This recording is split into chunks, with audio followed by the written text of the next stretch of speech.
Hi everyone, welcome back to my channel. I'm Scott, I'm called CineRam here on YouTube, and I have been watching the films of Alfred Hitchcock. I call myself a film fan, a movie fan, but there's lots of old classic films that I haven't seen. And I've seen a few by Alfred Hitchcock many years earlier, but I figured it would be a good time to get caught up with the master of suspense, some of those films, many of those films that I've never seen before. The film that I'm talking about for this episode is Saboteur, which was released in 1942. That was the year after Suspicion. I'd just like to say up front, excuse me, I'd just like to say up front that of the films that I have seen for the first time so far for the series, this movie is definitely my favorite. And one of the reasons why is the one of the main characters, whose name is Pat Martin, played by Priscilla Lane, is a woman who doesn't faint. Not once throughout the entire movie. She doesn't faint. That's something that that's happened a few times over the course of the last few Hitchcock films that I've seen. I think it's better when women don't faint in movies, when they don't get emotionally overwhelmed or just like pass out. Kind of a more common thing back then, I suppose. But the other thing that I really liked about this film is the romance that develops here doesn't seem to come out of nowhere. A lot of the romances, at least the first part of the romantic relationships in the last couple films that I've seen, in Rebecca and in Suspicion, they just really seem awkward, and you just want to, like, take the woman, and look in her eyes and say, hey, look, snap out of it, okay? This guy is trouble, or I don't know why you're devoting so much time and energy and emotion towards whether or not this guy likes you or not. That doesn't happen in this movie, and I was very pleased about that. And not only that, but it's just basically a really fun movie overall. This isn't among Hitchcock's more admired movies. Suspicion got a Best Actress Oscar for its lead, and Rebecca got Best Picture, and there were all kinds of awards and nominations for it. But they're kind of downers in a lot of ways, and this one is not like that. This one's a fun adventure. It's similar to the 39 Steps in that the two leads, Barry Kane, played by Robert Cummings, and Pat, played by Priscilla Lane, are sort of required to like run around the country together, avoiding danger, avoid being captured by the bad guys, and they end up meeting a whole series of characters and going through a bunch of different places. And it's fun. It's a lot of fun. This film starts off basically, it's called Saboteur because there's an act of sabotage at an airplane factory in California.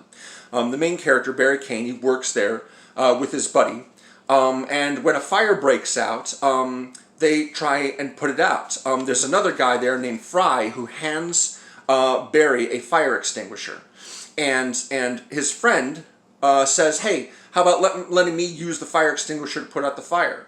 And so he does. He takes the fire extinguisher. Barry gives him the fire extinguisher, but it turns out the extinguisher is filled with gasoline and not water. And so Barry's friend dies because he just makes the fire worse, and he perishes among the flame. Well, since Barry gave the fire extinguisher to his friend, the police think that he is the saboteur. They think that he put gasoline in the extinguisher, even though this other guy, Fry, gave him the extinguisher himself.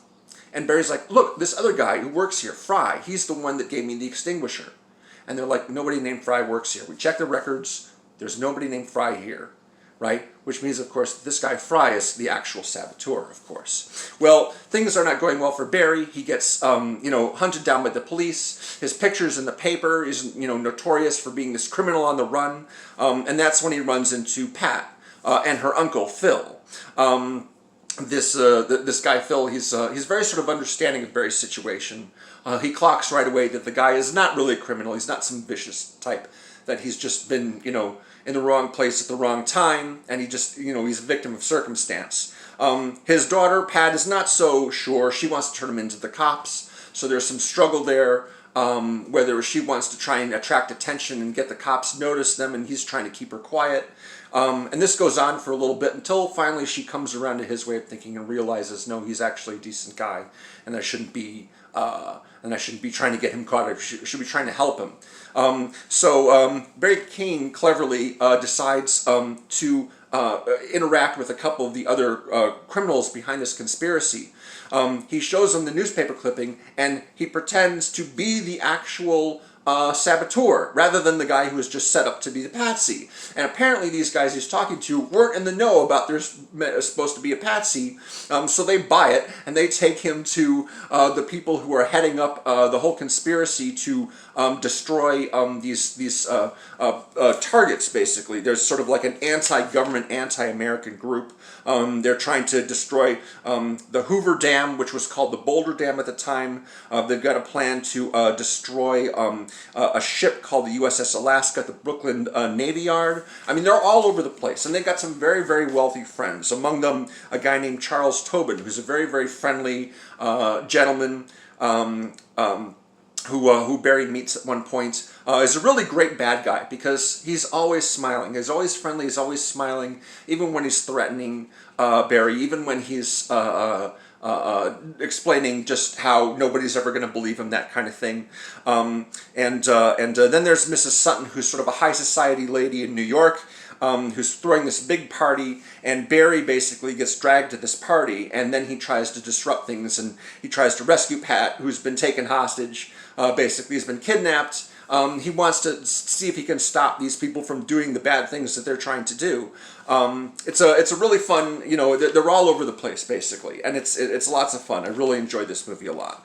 And the one scene that I really realized the movie was working for me well was a scene that's kind of similar to a scene in True Lies, where Arnold Schwarzenegger is trying to avoid being captured in the beginning of the movie, so he invites a lady at the party to dance with him, so the security won't be looking. They'll be looking for someone trying to leave. They won't be looking for someone on the dance floor.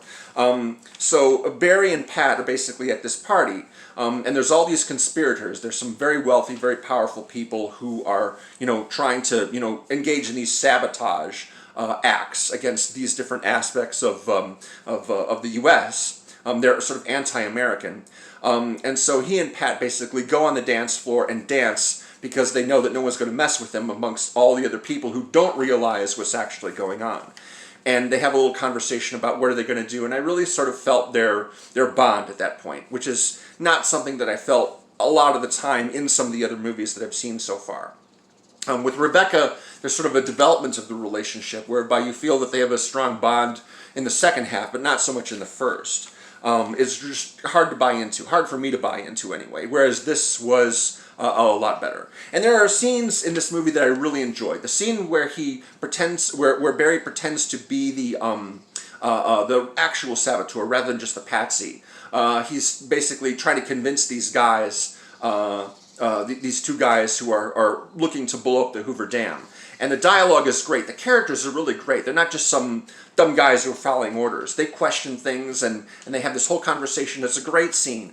And there's a scene earlier on where when Barry and Pat are trying to get away from the cops, trying to avoid being captured, they jump onto the back of a circus, basically. There's a traveling circus, a bunch of vehicles that are heading down a road. And the car that they stumble into is the car for the freak show characters. You've got the dwarf, and you've got the conjoined twins, and you've got a couple other, the bearded lady, a couple other, characters that are common to sort of the freak show type of attractions for a traveling circus like that. And there's sort of like, kind of like a condensed version of the whole conflict, whereas some people want to turn them in, and some people think that they're actually not bad people and they shouldn't be turned in. And it's a great scene. It's a really great scene. A lot of really interesting characters. They're just in this one scene right there. But I ended up rewatching the scene like 4 times because I enjoyed it so much. I wanted to talk a little bit about some of the actors. I didn't really recognize any of them at all, unlike many of the other Hitchcock movies that I've seen that have at least one actor that I know of. It's Jimmy Stewart or Cary Grant or whomever. Robert Cummings went on to appear in Dial M for Murder, which is another Hitchcock film that's going to be coming up later on. He was also in a classic movie called The Devil and Miss Jones with Jean Arthur, right? I've just got a bunch of notes here. Priscilla Lane, she plays Pat. She was in a movie called The Roaring Twenties with Humphrey Bogart and James Cagney. She also appeared in another classic movie, Arsenic and Old Lace, with Cary Grant. The fellow who plays the villain, Charles Tobin, he's an actor named Otto Kruger. He's been in a bunch of films. Duel in the Sun, High Noon, the classic Western, Magnificent Obsession, and he also played... no, I'm sorry, I got that wrong. Never mind. Frank Fry, the Saboteur, basically the real culprit in the fire at the airplane factory. He's played by a guy named Norman Lloyd, and as it turns out, I've actually seen him in some movies that came out many years later. In particular, Dead Poets Society, where he was sort of the head of the private school that the main characters attended. He was also in The Age of Innocence, the Scorsese film, and he's in Spellbound, which is another Hitchcock movie. And then there's Mrs. Sutton. Alma Kruger is the name of the actor. She's in the classic comedy His Girl Friday, and she also played a nurse named Molly Bird in 15 different films, a whole film series. They were switching back and forth between main characters. Sometimes they had a main character called Dr. Kildare, and other times Dr. Gillespie, but she played that character in 15 different films, so that's, what she's known for. Yeah, just, I haven't seen a lot of these movies, just thought I'd mention them.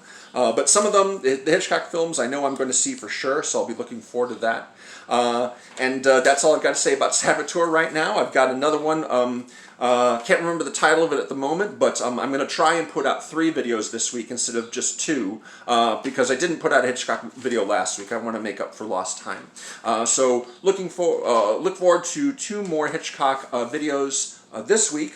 Thanks very much for watching. If you'd like to see the other videos I've already done so far, link to the playlist is below in the description, as is the link to my Facebook page, where I post links to all my new videos if you'd like to catch up with me there.